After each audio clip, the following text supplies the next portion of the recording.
about what you may be willing to try, what you may not be willing to try. And, we've heard a lot of times where, they're pleasantly surprised, by being open and trying something new. Most. You're listening to Get Your Marriage On, the fun and spicy podcast bringing you new tools and fresh ideas so that you can be the sexiest couple you know.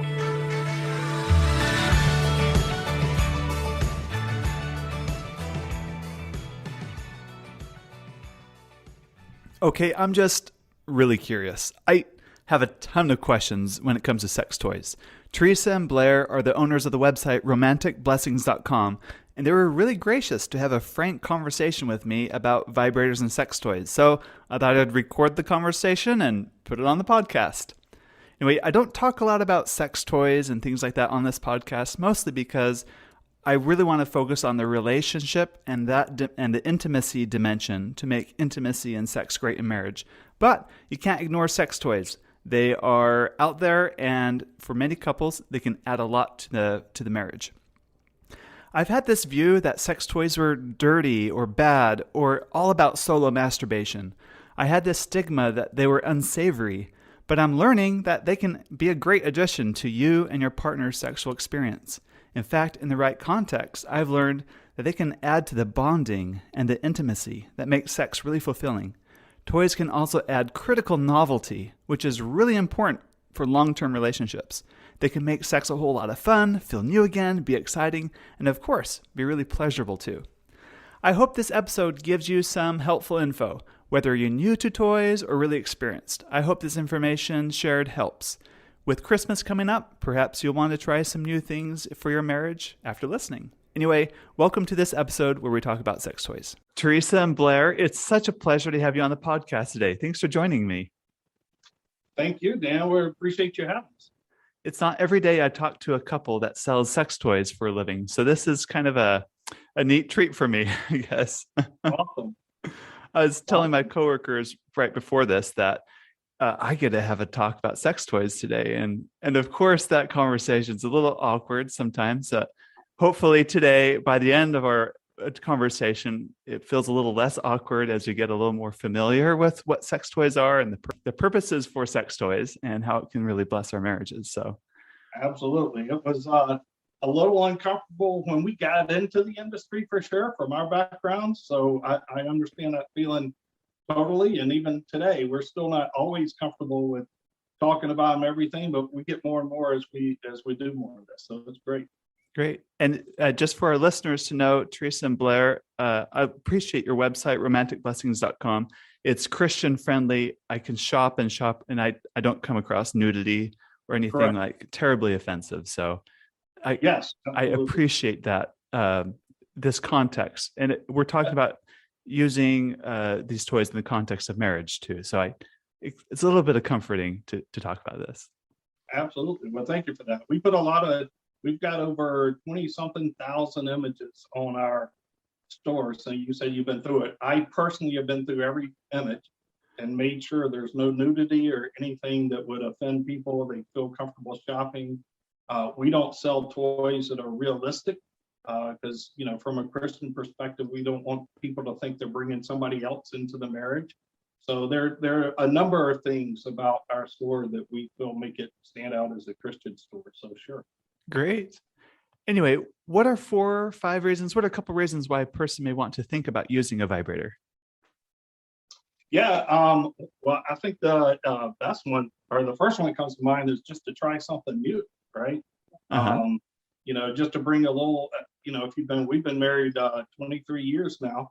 If you're doing the same thing over and over for 23 years, just bring something new in and make it a little exciting, right? Yeah, definitely. I think that for sure. It's great for foreplay. Vibrators are great for foreplay. Teresa has a saying she's put on our Instagram site at times about, women, it takes a long time to rev up. And what do you say, men? Men just need a place. Women need a reason to have sex. Yeah. So, vibrators can help with that for sure. And then, another great reason is women it's harder for them to achieve orgasm. Men, it's somewhat simple, right? Not all the time. People have some different issues here and there, but for women, I think only like 64% of women never actually ever orgasm during Well, sex. actually, only orgasm. Only. Yeah. Yeah. So, and then 75% of those 60+% of women need a little bit more to need a toy to bring them to orgasm. Yeah. So the typical penis and vagina type sex that we typically have, a lot of women cannot orgasm just from that alone. And, it makes men uncomfortable, right? Like, why can't I get my wife to orgasm? But they're not alone. There's 64% out there like that. So, toys can help with that.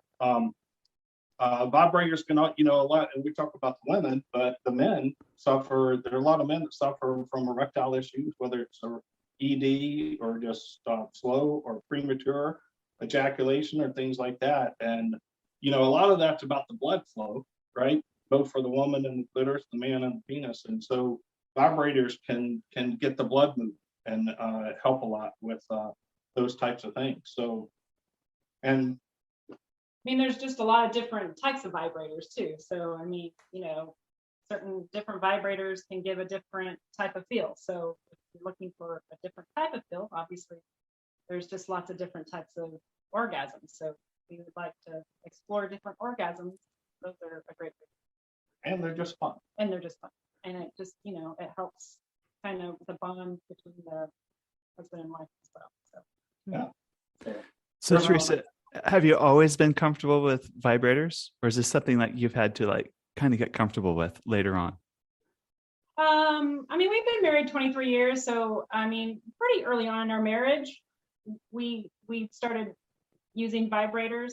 So I'm fairly familiar with them, and but as the years go by, there's just new companies and new technology and stuff. So the last few years, it's been interesting to see some of the new vibrators come out, and honestly, they do give even at my age a new sensation and a new type of orgasm. So, there's always something new, I feel like. So, yeah. Cool.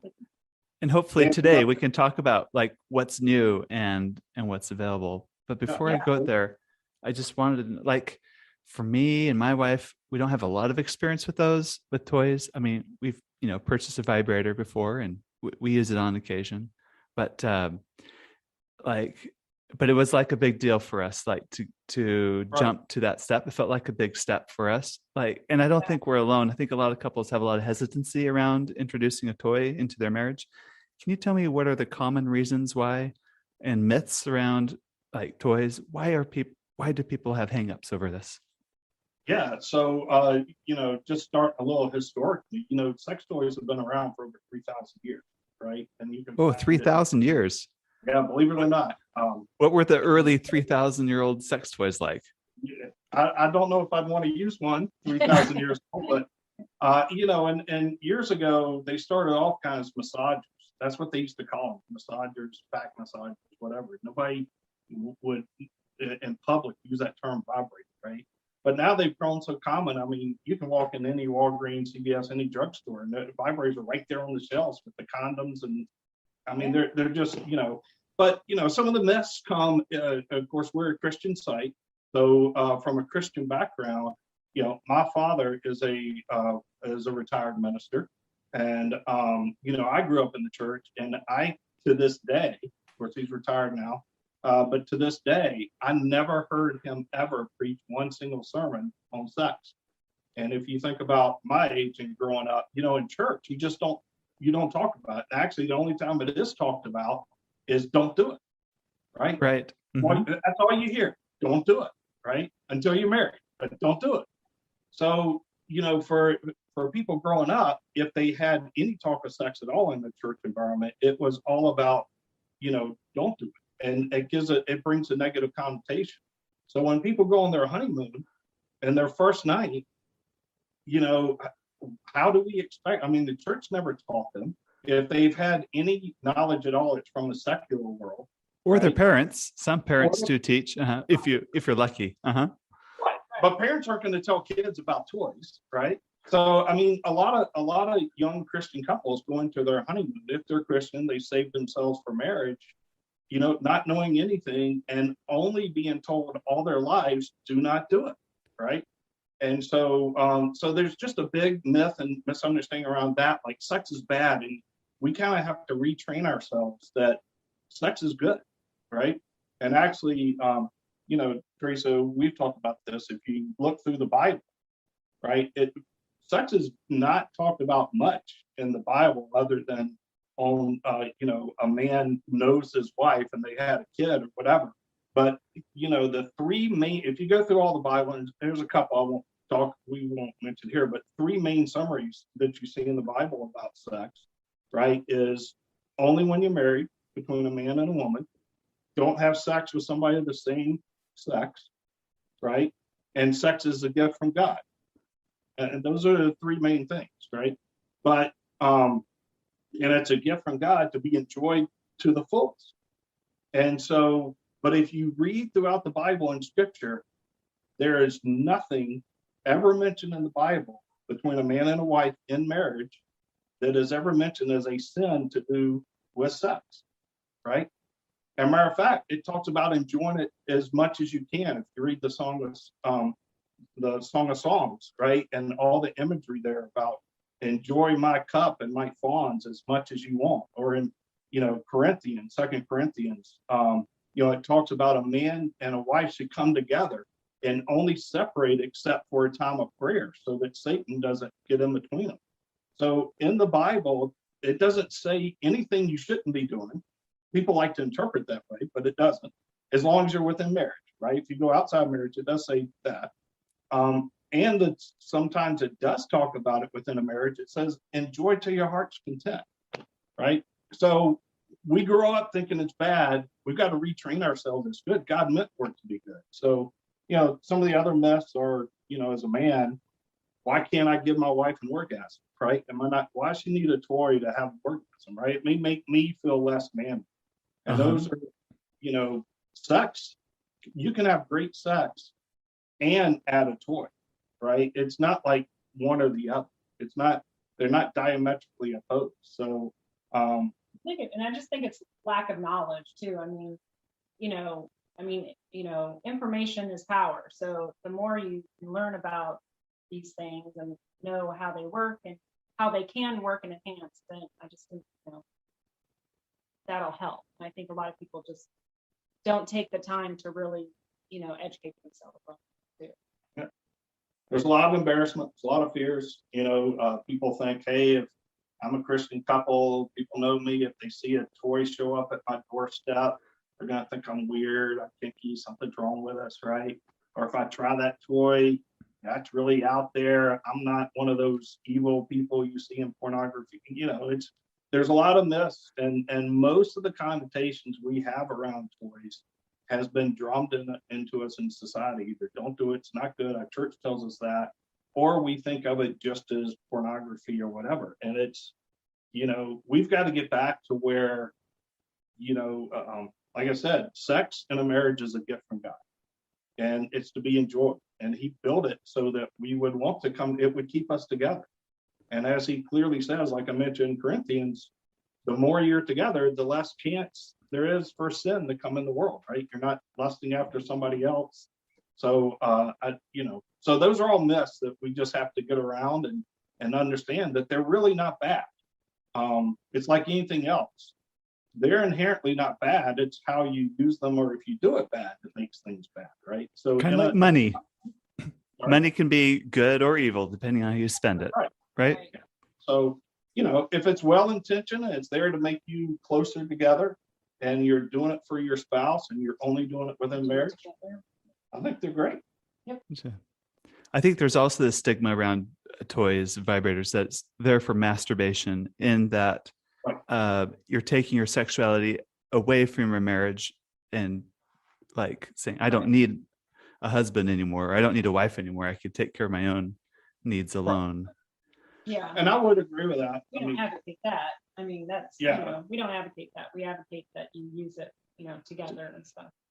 Yeah. Yeah, And if just you- like you said with the money, I mean, you can use it for good or evil, right? So we are trying to promote to use it for good, obviously. All right. Got it. What about the myth I hear a lot of men say, like, I don't want to replace me. Yeah. Well, They feel threatened by a vibrator or a toy because they think it Maybe more than replaces them. Replace your husband. Teresa's never threatened to leave me over just keep her vibrator and kick me out. But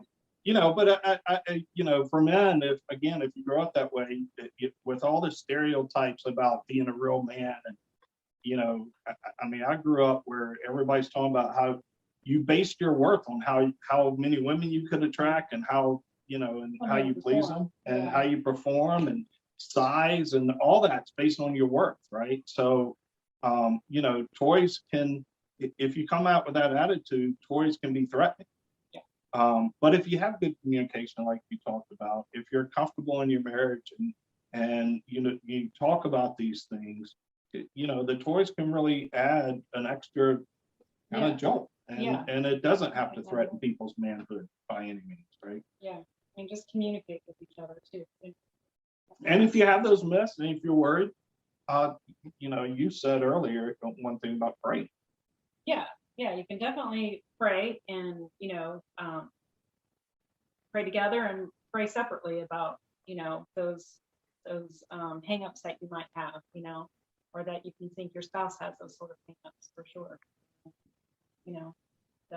That's just those seeds that you can plant too, and communicate and talk to each other. And I mean, if you love your spouse, and your spouse is maybe talking about it or wants to try it, then I think you should be open enough to at least hear them out. Right. And you mentioned our website, and I appreciate you mentioning that. But on our site, we have a lot of tools. It's not just about the toys; it's a big piece, but we have a lot of videos and instructional books and blogs and all kinds of things. But there's a whole series of videos we have on how to talk to your spouse about trying a sex toy, right? So there's a lot of helpful tools out there. You can get some on our site. There's obviously others, but it's a lot about demystifying and breaking the myths, and somewhat retraining yourselves, and just enjoy. Enjoy your spouse. That's part of marriage. Enjoy your spouse, right? So in a situation where maybe one spouse is like, it's a no, like let's pretend the husband wants to try a toy, but it's a no. What advice do you give a couple in that situation? Well, like I said earlier, I think the first thing you do is just pray about it, right? I think that's just always your first go-to, is pray about it. And then, I think you just try to work it into a conversation, and we were talking earlier, try to find the best way that your spouse can, listen to you. Like for us, whenever I have something a hard conversation to have with my husband, I like to go out to dinner and get relaxed and just be us there, and then kind of start the conversation, and then just kind of let it organically flow into that. And if you can kind of just sort of not push it so hard, but just gently try to steer it that way, I think they'll be a little bit more receptive to have at least a conversation. But I definitely think you start with praying about it for sure, and then try to find ways and opportunities to have the discussion. And I think if you start to plant those seeds, then I think they'll start to kind of maybe think about it themselves, and then you can kind of just have more conversation and just be patient with the other person too. Well, it's all about growing your intimacy together and strengthening your marriage. So I agree. I agree with what you said. Is communicate. Because the more you're talking, the more you're being intimate together and you're sharing, and that type of thing. And I would say neither spouse. We always say what the wife doesn't want. There's a lot of men that sometimes say no, and there are a lot of women that have a killer libido and sex drive, and it's the husband. So I don't think it's one or the other, right? But I would say you don't want any spouse to be the sex gatekeeper within a marriage, right? And what I mean by that, if one is always saying no, you're basically controlling the sex in the marriage. And that's not a healthy Christian marriage, right? And the way we've explained it to others at times is, if you're in a committed Christian marriage and you're a Christian husband and wife, and you're in a committed marriage, that means you're never going to get divorced. It means you're never going to have another sex partner other than your spouse, right? That's it. So if you have one spouse that's always saying no, that means you're denying your spouse an experience for their entire life. I'm not talking about one night, for the entire life, right? And is that really, in a Christian, loving, intimate marriage, is that really fair for one spouse to do another? Now, we're not saying the flip side, you have to go do all these crazy, weird things, right? There are things people don't want to do, and that's fine, but that's where the communication comes in. But don't be the gatekeeper. Don't just shut something off without communicating, without praying about it, without whatever. And again, on our site, we have books and conversation starters, simple little lists you can download that can get you going about what you may be willing to try, what you may not be willing to try. And we've heard a lot of times where they're pleasantly surprised, by being open and trying something new. Most of the time, it's a happy experience of trying something new. So right. If you don't like it, just take it out of your bag of tricks and don't do it again. Yeah, then don't do it again. Right.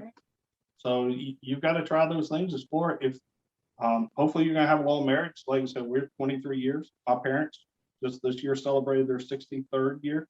So in 63 years, you may try something new and add it to your bag of tricks, and you don't like something and don't do it again, right? But all, again, sex is a gift. Enjoy it. And my big thing is communicate, pray about it, and don't be the gatekeeper on your spouse, right? And I just want to add, on the flip side, you do want to set your ego aside and really build a marriage where it's not a you versus a me, but you're creating a we. Yeah. You really are working together on this. And Right. if it's a no, sometimes it's going to be a no. You need to understand that and kind of work through it. But if once egos get involved, then I think it could get you could get derailed pretty quickly in marriage. Right. And there's some big thing, there are women and men who have gone through abuse and other things. And so, there's some things that have stigma. And as a loving spouse, we need to recognize that and be understanding of that, right? Again, that's after the communication. Right. All right, Teresa, I want to ask you, another myth I hear is I don't want to use a vibrator because I'll get addicted to it and prefer that over my spouse. Yeah. Well, I mean, I think you can get addicted. I think that's a possibility, but hopefully you could recognize that, and just like any addiction, right? You just stop doing that activity. So, but I think you always have to be careful about doing it alone. I think that's an easy way to kind of get addicted. I think if you're doing it together and I think you change it up a lot if you're doing the same thing every time. I think that's a way you can get addicted to it. But I think changing it up is really good because, you can have just different types of orgasms. I mean, trust me, there's many kinds you can have, and I didn't realize there were until later in life. And now that I know, I can say that try different toys, try different things. You will get a different experience every time. So. And everybody will probably blush like she did when you say about all the different orgasms. I want to hear more about that if you're willing to share. What are the different types of orgasms? What do you mean by that for our listeners? Like what? Yeah, well, I mean, I think there's sort of, unfortunately, I think for many years, I kind of had sort of this, I would call it, I guess I would call it more of a shallow almost orgasm, or like a quicker orgasm, where you still got a release, but it was sort of a quick release, I think. But I think after years, and maybe it's my age or whatever, or I honestly think 100%, it's different toys that we've tried, I have gotten like deeper type of orgasms where honestly, I mean, physically, I will get a headache afterwards because it probably the blood flow and things It's like that that. good, huh? There's literally a time I cried afterwards. So, I mean, deeper orgasms, honestly. So, and they're all good. They're all good. And but they're all different, and I think they're all worth experiencing for sure. And so if you do have a loving partner who cares about that, and wants those things for you, they're going to seek out ways to do that. So, and for women, I think most of those different types of orgasms only come with boys in the mix with that. I think a guy can only do so much, honestly. And it's not that it's bad, it's just a different type of orgasm. So, I have a loving husband who likes to try to pleasure me in lots of different ways. And so, we're open to trying different toys that can give those experiences. And I think it's been great for our marriage. It's been helpful for us to be closer and connected too. So I say try it, and you never know. So Yeah. try. And there's so many body parts that are erogenous zones. You can have work, there's nipple orgasms, there's G-spot orgasms, there's clitoral orgasm. For men and women, there's anal orgasms. For men, there's Yes. prostate orgasms, right? Yeah. I mean, think about, we talk from a Christian perspective, just try to imagine what God was doing when he created us, right? I mean, the clitoris has over 8,000 nerve endings just in the clitoris alone. And it is the only purpose medical science can find for the clitoris is nothing but for pleasure. It serves no other reason, right? And the anus has over 10,000 nerve endings.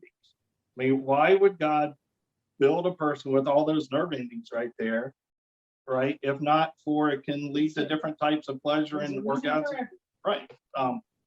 God made no mistakes, right? I believe God's perfect and God doesn't make mistakes. So there's a reason all the nerve endings are centered where they are.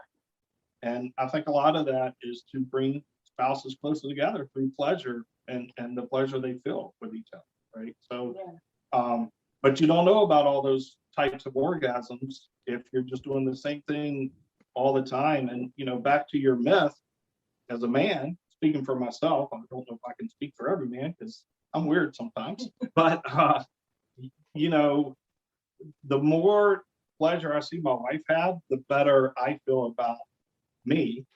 And if it was me and a toy, I'm still the one holding the toy and doing that, right? So I'm figuring out how to please her, and that helps my manhood feel better because I mean, when she has a headache, it's bad for her, but it's like woo for me because I'm like, look how intense that was, right? So Helps us both in different ways. that's right. So I'm just really curious, like, what are the different types of sex toys and which one is it that gives headaches? Which ones that are more light? What are the different types you can get? Because when I think traditionally sex toys, like I'm thinking like 60s, 70s, maybe 80s, they're always very phallic. It's like a penis, like a fake penis that vibrates and it's like this jelly material. But I don't think, like maybe in the last 10 years or so, they've really advanced since then and they're more sophisticated. Can you give us a brief overview of the different kinds? You want me to start? I mean, Yeah. I don't know how much time There's you a have. long list. We won't be able to talk about. I'm all just of them, really but- curious. I just But want to know all the things. phallic symbol. There's a lot of things without the phallic symbol now, and like I said, if it's a phallic image or realistic, we don't carry those in our store anyway, just because we don't like to introduce that realistic to the marriage. But obviously, we talked about vibrators. I mean, you name it. And there's different, just in vibrators alone, there's different types. I mean, There's bullet vibrators. They're really small. They're used just to target the clitoris, right? There's G-spot vibrators that go in. There's couples vibrators that you can wear while you're having intercourse, which is a great new invention that's come out just in the last 5 years, right? They throb, they warm, they thrust, they rumble. I mean, you figure out what feeling you like, you can get it in a vibrator. So we talked about that category, right? But some of the other erogenous zone, there's nipple play toys. Okay, tell me about those.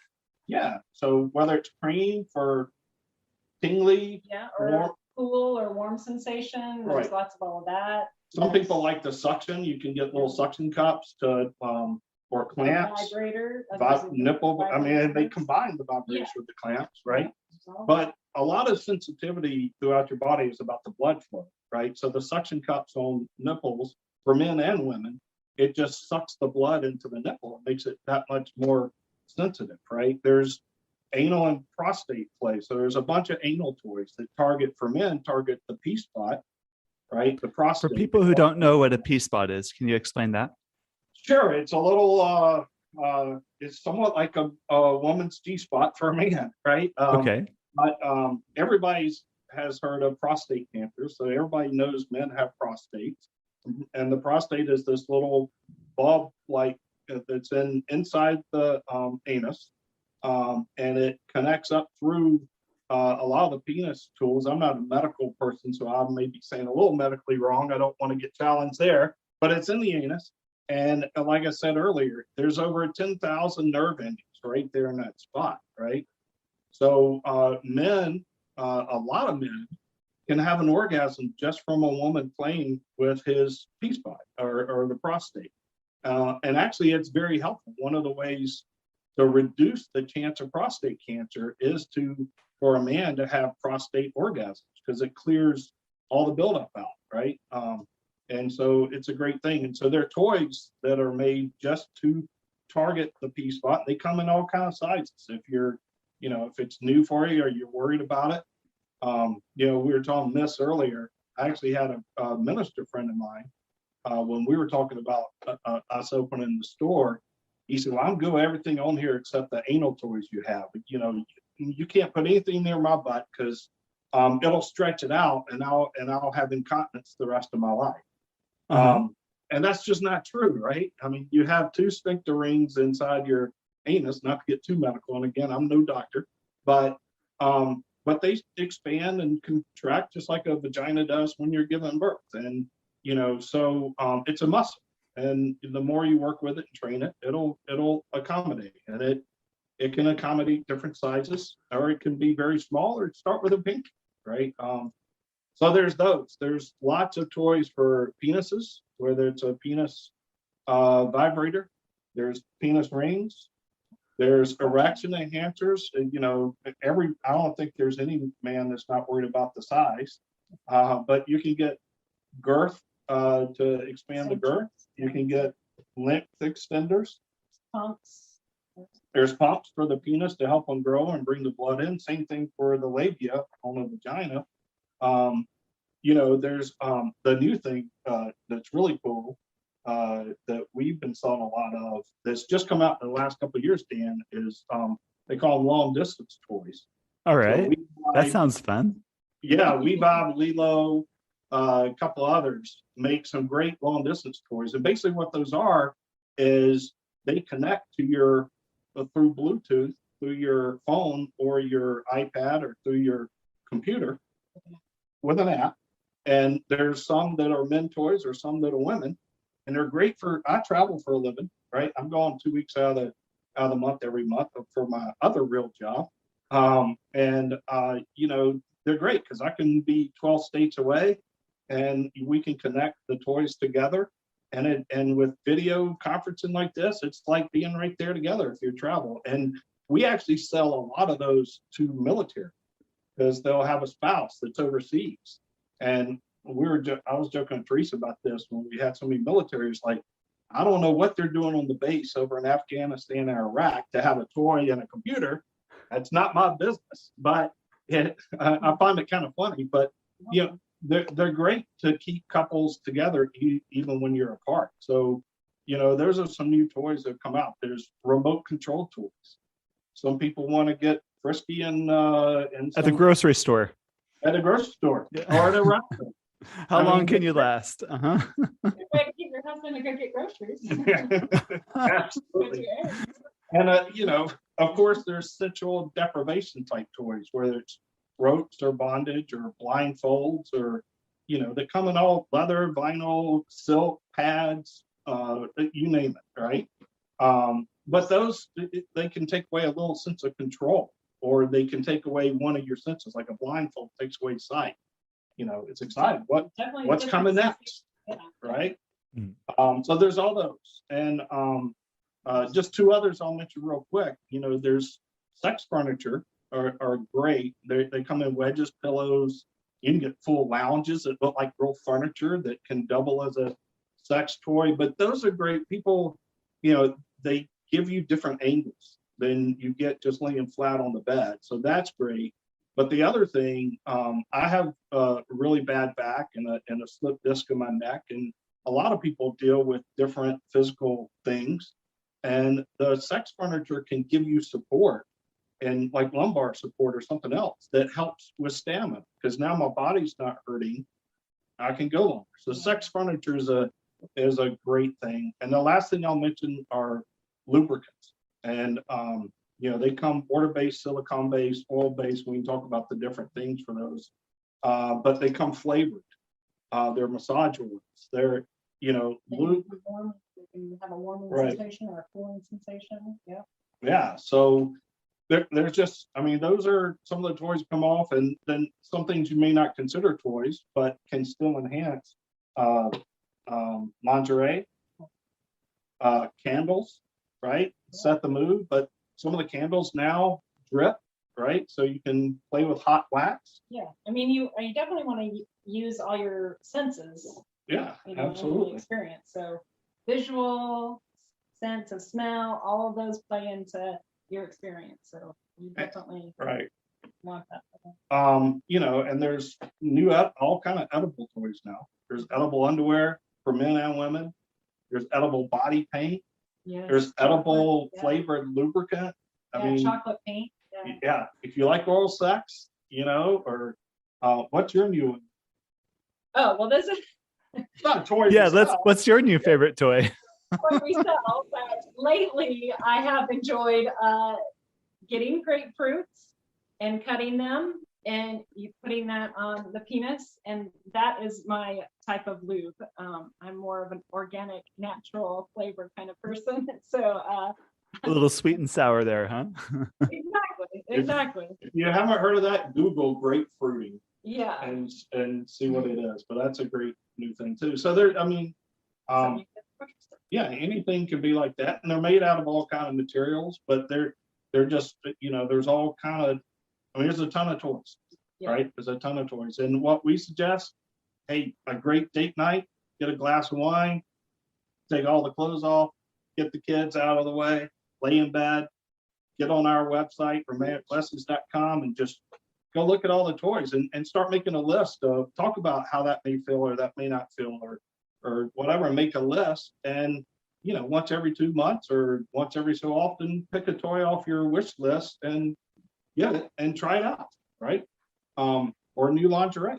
For men, visual is a great toy, right? And for women, it's confidence. It's feeling sensual. That really and helps. they make every toy and every piece of lingerie is made for every body type and body style these days. So I know all of us, men included, I do, everybody has a body image thing, especially when they've got nothing on.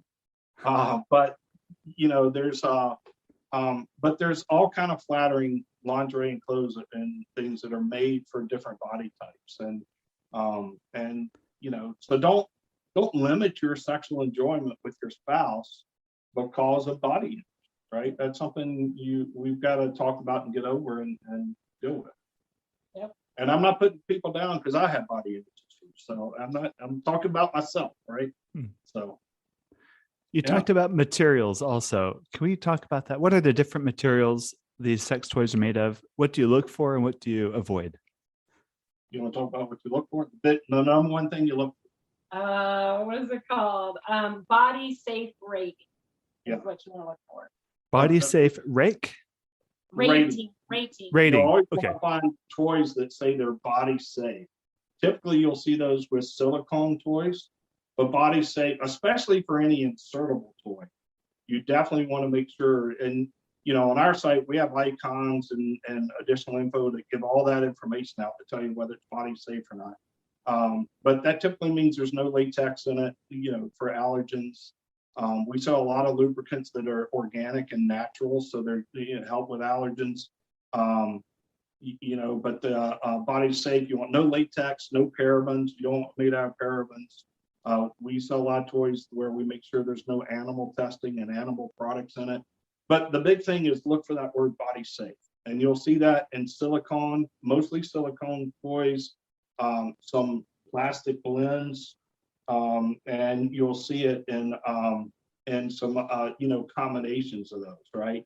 But you're looking for things like the toy doesn't contain nickel, those types of things, and it's body safe. So is and body safe a mostly- certification? It's not really it's I don't know if it's an official certification, but it is a standard that the toy industry has gone to as far as, they're very conscious now with all the new things out there and toys becoming common and all the health conscious people and everything. If it's not body safe, if it's not silicone or plastic or some type of solid like that. You talked about the jelly from way back when. Jelly products are really not that safe. They're porous, so it means if you use them insertable, whether in your anus or in a vagina or whatever, whatever germs can get inside them, and they're hard to clean, and so that's not body safe, right? So you definitely want to look whatever toy you're looking at, especially if it's something you're going to insert somewhere, and we recommend you insert it somewhere, but you want to look for that body safe. But there's other new materials coming out: metal, glass, steel. Those are becoming really popular now. Mainly, they're smooth. They look great, and those types of toys can take any type of lube because they're basically solid and smooth. But heat play, a lot of temperature play. Yeah, you can cool them down or you can heat them up, and those are all interesting sensations. Yeah, I think everybody loves their frozen beer mug, right? So a glass toy, it's kind of the same. I wouldn't recommend putting it in the freezer. Yeah, but don't put them in the freezer. And you wouldn't boil it in a pot of boiling water. Yeah. But you can warm some water. Don't warm the toy directly. Don't put it in a microwave or anything. But warm some water, or take some water and put a bunch of ice cubes in the water, and put the toy in there. Let it set for 10 or 15 minutes, and temperature play. Ice is awesome. Temperature play is great, right? Yeah, or both. I mean, both. Yeah. Warm and cold are fun to play with. So a lot of people, the metals and the glass are kind of new toys, new materials that are out. And then we mentioned the leather and vinyl and rubber and some of those things. You'll typically see leather more in lingerie outfits or in bondage type stuff, right? But again, that comes with body safe ratings as well. You want something that's washable, especially if it's got material to it. Make sure it's washable. You'll see all the sex furniture we carry has washable covers on it. You take it off, wash it, clean it. And probably your best friend is a toy cleaner, right? Specifically one that again is body safe, doesn't have parabens or it's more neutral. But after every use of the toy, clean it, right? Clean it. And one thing you want to think about toys too. I know you asked about material. I'm going a little off material, but talking about the material is the way you store your toys.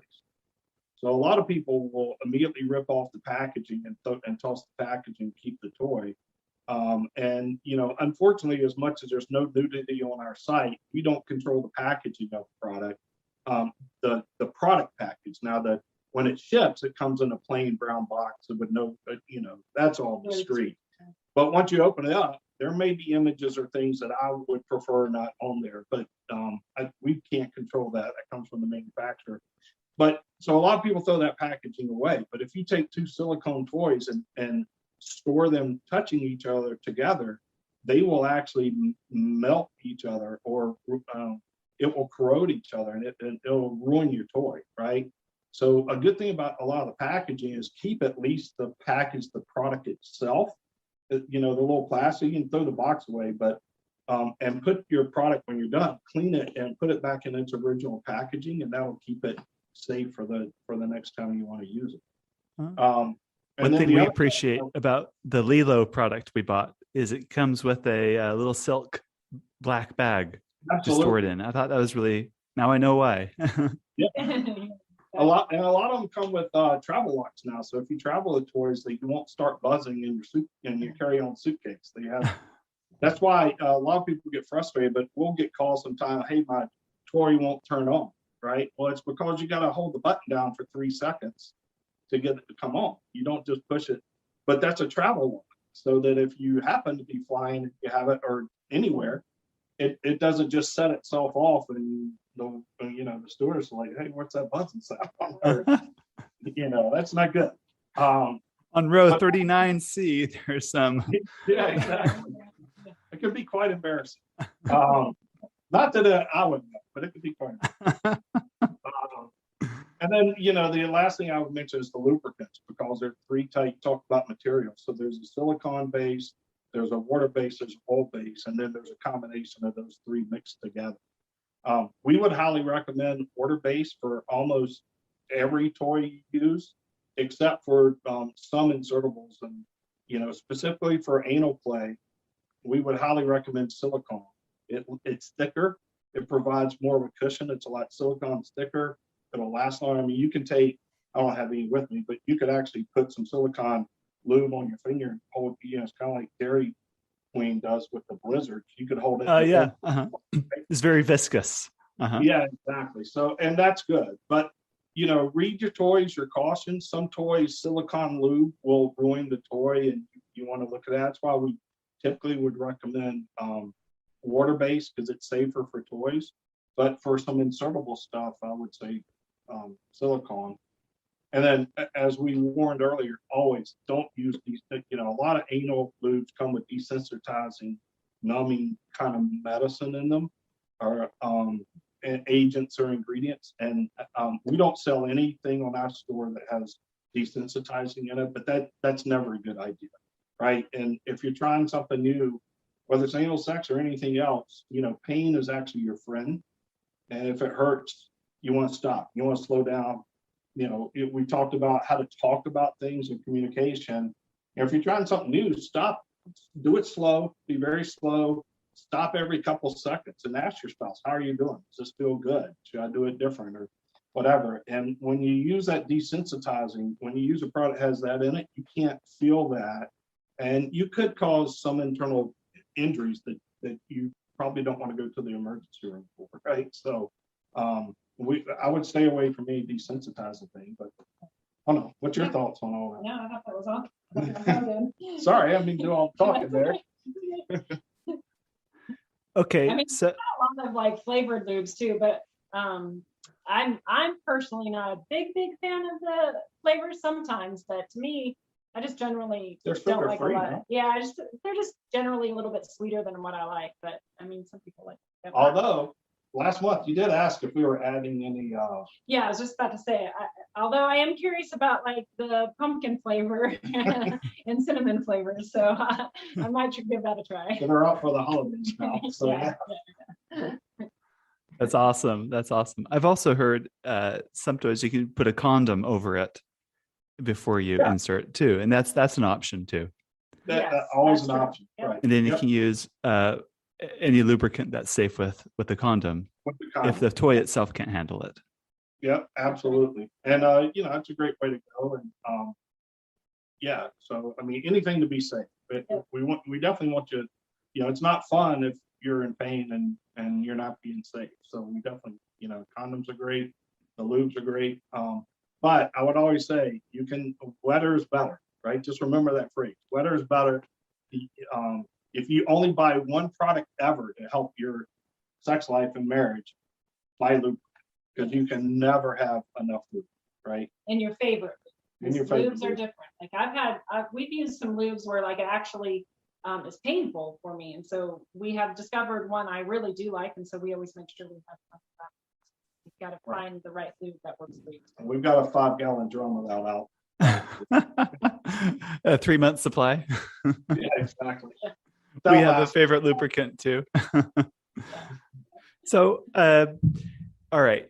Let's say you're listening to this podcast and you're convinced, okay, I'm willing to give it a try. I'm a little nervous to try a toy, but okay.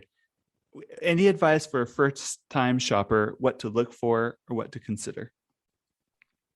Because it can be a big financial commitment. You might drop $100 on a vibrator. And you feel like, what if I don't like this? Because you really can't return it. I don't know if there's ever such thing as a used sex toy store, but actually, there's a federal law. You can't return sex products or lingerie or anything like that for hygiene. It just makes common sense, right? Yeah. If it's broken, there's warranties and whatever. But returning toys, we can't take returns. It's against the law.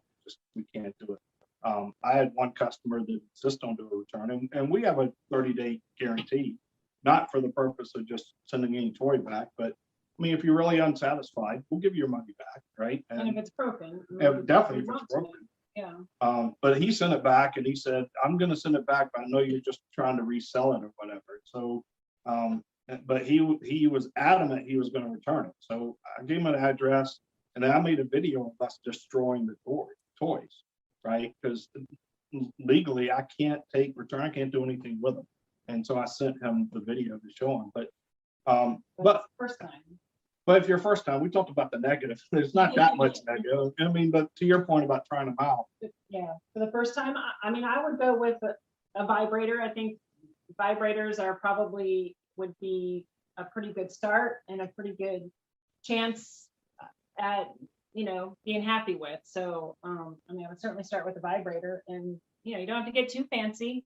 Most vibrators will get the job done in one way or another, so, I don't think you have to get too fancy, find one that you like, it could be as simple as the favorite color, or just, some have little butterflies on them, or, all these little things. Whatever attracts to you, I say, try it. And, so there's a huge range of price. So you can go from like probably $20 to $200 in vibrate.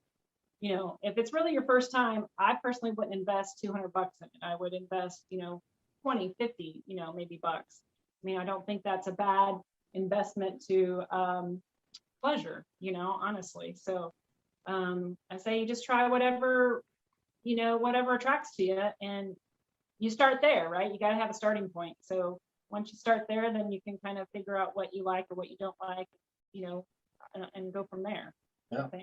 And like I said earlier, if you're brand new and you're only going to try one thing, the lube is the very first thing. Get lube, right? Yeah. But if you're willing to try a little bit more, like she said, vibrators, I think that's a great choice. For men, I would try a penis vibrator or probably a penis ring. And rings are simple. They come in different sizes. They're most of them made of silicone. You just put it over the penis, and it's all about the blood flow, right? It just once you become erect and the blood's in there, the ring just holds the blood. So it's great for ED. It's great for erection enhancement. It's great for stamina, for lasting longer, because it keeps the blood right there, and it's great for sensitivity. And that's a simple thing. You get penis rings for $2, right? Yeah. So you don't have to spend a lot of money. Although I would caution, specifically when it comes to motorized things, batteries and whatever, like vibrators, it's like anything else. You kind of get what you pay for, right? So if you go the really cheap, they may only last 1 or 2 times. There's some toys that are actually built to last one time and you throw them away, and they're cheap, right? And then another great toy that I can't believe we haven't talked about this, are all the games. Oh, yeah. You can get a lot of games for $5, $6. Yeah. And there's like little kits too. And that's a good, if you guys want to just try something a little different, little fun, there's kits too that we sell that, have like little feathers and little blindfolds and all these, different sensation kind of things that you can play with. Yeah, so we have a lot of date. I didn't think about that. That's a good point. We have a lot of little date night kits where you can buy one thing and it comes with, it may come with a little sample of lube and a little vibrator with a couple different Some come with accessories. like a candle. They come with too, candles stuff and like that. massage. Yeah. I mean, so you can get a kit and just, make Play around with that. make a date night and Yeah. try it out.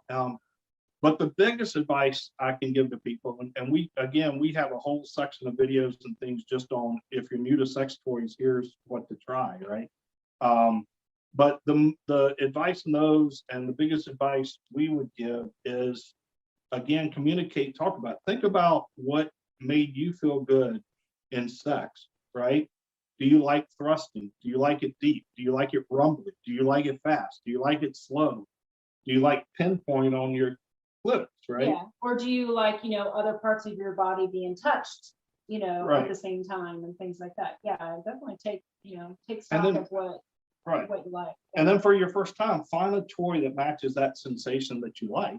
And again, you're not replacing a man or a woman. You're enhancing a sensation. Right.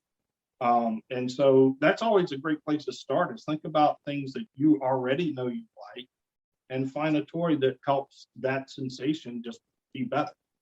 Right. And I can tell you with all the vibrators and other things, there's something that mimics everything, right? There's little toys now that suck and mimic oral sex. And I mean, if you can do it manually or physically, just you two, there's a toy that'll help mimic it, that can enhance it. Yeah. Right. But yeah, Don't replace it. Yeah, I say, you Don't replace it, You want to but it can enhance it. Yeah, for sure. And I would never, as we say that, we would always say, nothing can replace the intimacy of what God created, which is just a straight penis and a vagina sex. And you should be having plenty of it, right? But that still leaves the other 6 nights of the week that you can try toys and do some different things to have fun, right? Right. And a toy will never hug you back or put your arm around your shoulder when you're crying or love you. Right. So. Absolutely. Or do the dishes. But, Right. say that it won't do those things. One of the things we found in our marriage that I think that, there are days and nights where either spouse just doesn't happen, right? We always say we don't have our A game. We don't have our A game. Had a hard day at work, got a headache, got a migraine, don't feel good that time of the month, whatever it is. And, toys can be great. If one spouse is really ready to go. Yeah. Uh-huh. Ready to go and you're not, instead of just saying no, say, well, I don't feel that great, but we could use a toy tonight, and we could do something together, and maybe it makes it a little better, a little easier, right? And, so they do that all the time, but there are times that we're just not. Lunch quickies when the girls are. Yeah. You got or somebody hurts their ankle, or things like that. I mean, there's just lots of different reasons. Right. Yeah. Right. As we wrap up here, I just want to know, so you two seem very experienced. What are your black belt sex tips? And this is like to take sex from boring to absolutely amazing. Well, I mean, I don't think there's like just one easy little answer. From our experience and from my experience, I can say that when it went from we've always had a good sex life. I think we've had some ups and downs and things like that.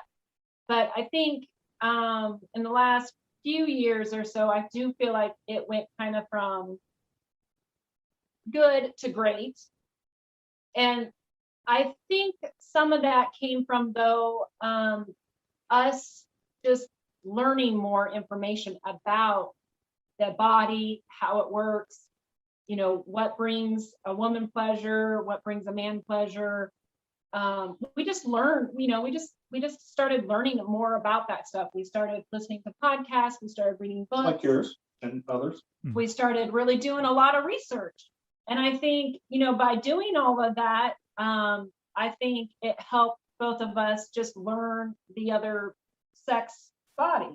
And when that happened, Blair got some good little tips and figured out and played around, and it wasn't right away, but each experience he started kind of exploring different spots on my body and found the one. And he's sort of one of these people who, when he wants to figure something out, he's gonna just keep trying until he gets it figured out. And that's what he did. And he figured out the spot, and that brings me to tears. And but that came from just research and wanting to know, how that happens. So I think I would say that's the one takeaway from that, is being open with each other and learning about each other's bodies and what each other needs, in the relationship. Yep. I would give you 2 black belt tips I thought of. Is that yours was great. I'd probably just stop right there and say nothing. Mine's a little bit more effort, I think. To me, the number 1 black belt tip, she says, just in the last couple of years, it's gone from good to great. I'm glad she thinks that. But I would say that wasn't about toys. That was about listening to podcasts like yours and learning, like she said, doing research. And you have a great podcast. There's a lot of great tools out there, but we had an epiphany through some of these podcasts in our marriage. And it was a mindset change. That's the black belt tip to me, is we went from sex was all for me, like, what can you do for me to make me feel better, to understanding and learning through podcasts like yours that in a solid Christian intimate marriage, it's about what you can do for your spouse. It's great. So to me, that's the number 1 black belt tip. It's all about mindset, and especially for women, it's about mindset. But my second black belt tip, if I may, this still clearly sticks in my mind. It's happened about 8 or 9 years ago, just to share a little for us. But we had gotten this new game. It was the first game we'd ever bought. And we got a game from a website. We didn't have our site at the time. And her mother was in town. So we got 2 little girls. They were really young then. So her mother watched kid. I got a hotel room one night, got the game, and did a whole date night, surprised her with the game. But we had this game and going through the game, the actions in the game got you to, it was, there were actions that instructed you to do. We both agreed we were going to do what the game said. And it opened up things we had never done with each other before, right? It was, and I still remember that night like it was yesterday, because that was like the best sex night ever at that time, right? But it opened, like all of a sudden I was like, going through that, I was like, I never knew my wife would actually do that. This is cool, And so, again, my black belt tip, to use your words, number 1 is mindset. Don't think of yourself. Give. If you're both giving, it's going to be great, right? But again, the exploring is awesome, just like we did with that game. It's awesome. Yeah, and it wasn't anything crazy. It was just different things like, look at each other's eyes for 10 seconds or 30 seconds, or it was, lick a body part or something. It was just, it was little things that you wouldn't normally do, but yeah. Or at least we wouldn't at that time. Yeah, true. So, yeah, true. So yeah, it was good. So there's our 3 black belt tips. Hopefully that helps. Awesome. Love it. So education, mindset, and games. Very good. And see if they even involve a vibrator, right? Yeah, exactly. Well, it's been a pleasure to have you on today. Thank you very much. Thank you. We appreciate this opportunity. Appreciate it. Cool. We hope that you enjoyed this episode of Get Your Marriage On. And if you did, we would love it if you would take a few seconds to give us a rating on iTunes and to share the show with your friends. They'll thank you for life. Once you've done that, you can head over to getyourmarriageon.com for more resources about today's topic and to download our amazing marriage apps. Now go get your marriage on.